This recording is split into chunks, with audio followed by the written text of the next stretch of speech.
ginagawa ko na yung kahon.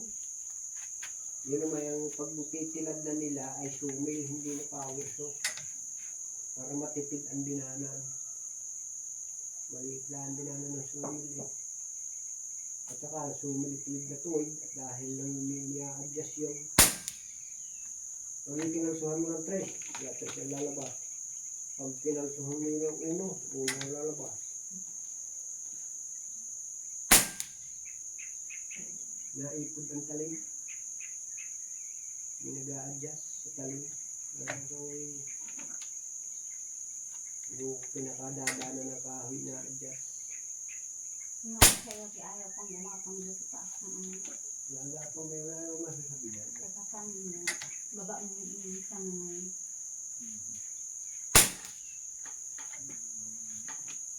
Pagdating gumapang sa'yo.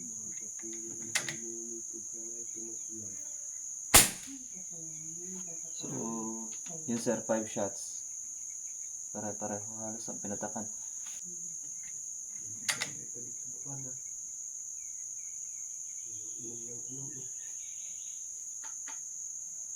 Testing sa bakal.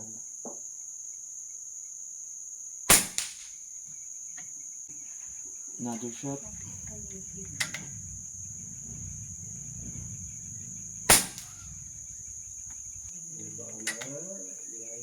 So last shot. Sa bakal.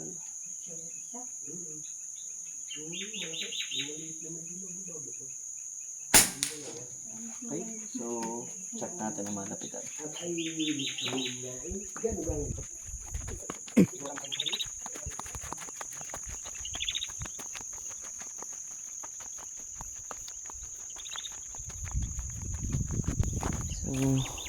So, makita ba?